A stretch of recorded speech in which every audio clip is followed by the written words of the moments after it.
Lecture du livre des Nombres. Le Seigneur parla à Moïse. Il dit : Parle à Aaron et à ses fils. Tu leur diras : Voici en quels termes vous bénirez les fils d'Israël. Que le Seigneur te bénisse et te garde. Que le Seigneur fasse briller sur toi son visage, qu'il te prenne en grâce. Que le Seigneur tourne vers toi son visage, qu'il t'apporte la paix. Ils invoqueront ainsi mon nom sur les fils d'Israël, et moi, je les bénirai.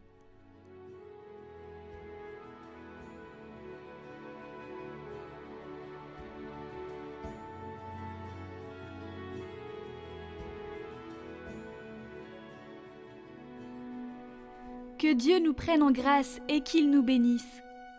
Que Dieu nous prenne en grâce et nous bénisse, que son visage s'illumine pour nous, et ton chemin sera connu sur la terre, ton salut parmi toutes les nations. Que les nations chantent leur joie, car tu gouvernes le monde avec justice. Tu gouvernes les peuples avec droiture. Sur la terre, tu conduis les nations. Que les peuples, Dieu, te rendent grâce, qu'ils te rendent grâce tous ensemble. Que Dieu nous bénisse et que la terre tout entière l'adore.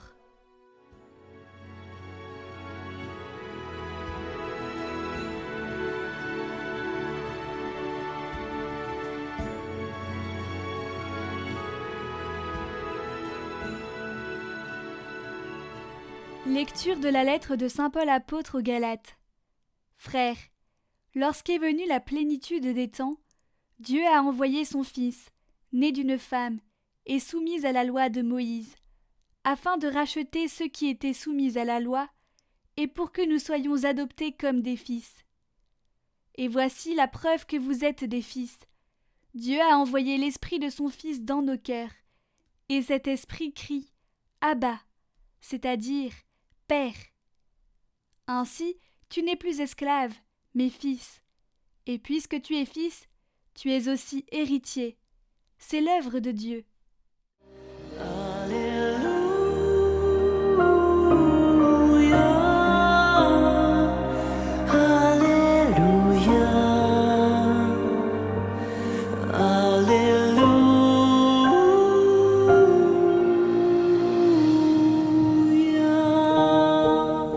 À bien des reprises, Dieu dans le passé a parlé à nos pères par les prophètes.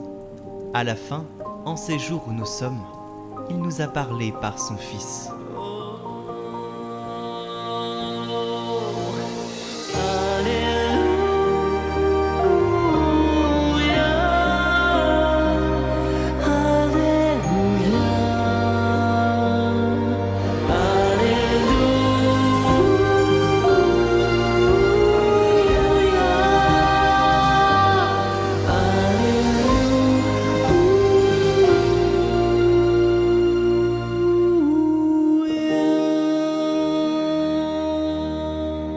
Évangile de Jésus-Christ selon saint Luc.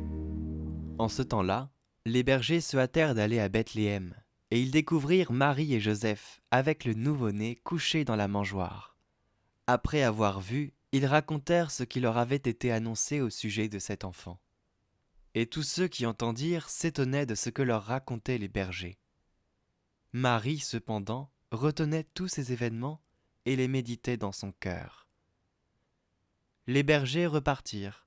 Ils glorifiaient et louaient Dieu pour tout ce qu'ils avaient entendu et vu, selon ce qui leur avait été annoncé.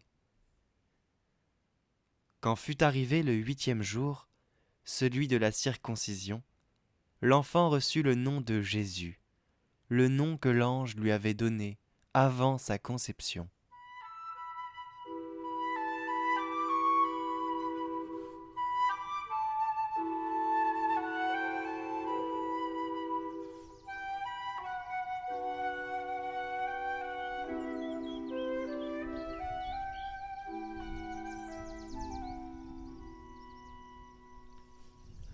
Nous entendons à nouveau aujourd'hui l'évangile des bergers, celui qui a été lu à la messe de l'aurore du jour de Noël.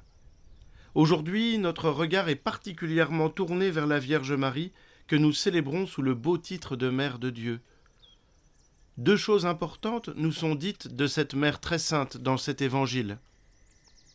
La première chose, c'est que Marie écoute et se tait. Marie, cependant, retenait tous ces événements et les méditait dans son cœur. La Vierge Marie nous apprend que nous devrions plus souvent nous taire que parler. Elle aurait sans doute eu des choses passionnantes à raconter, elle qui avait reçu la visite de l'ange et qui avait porté pendant 9 mois l'enfant Dieu dans son sein. Mais elle écoute les bergers. La seconde chose, c'est qu'avec Joseph, Marie obéit.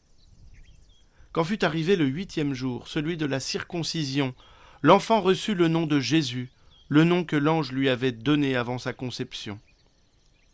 La logique aurait voulu que l'enfant porte le nom de son père, comme les fils aînés à l'époque. Mais Dieu en a décidé autrement. Les parents ne contestent pas, ils obéissent. Quel exemple pour nous qui avons tant de mal à obéir à l'Église, au pouvoir légal ou à nos supérieurs. Écouter et obéir. Voilà 2 chemins complémentaires par lesquels la Vierge Marie a accompli sa vocation de Mère de Dieu. Écouter et obéir, c'est par ce chemin qu'elle est devenue la Reine du ciel. Écouter et obéir, c'est aussi le chemin que Dieu nous propose pour suivre le Christ en cette année qui commence. À vous tous, je présente mes vœux sincères de croissance spirituelle dans l'écoute et l'obéissance.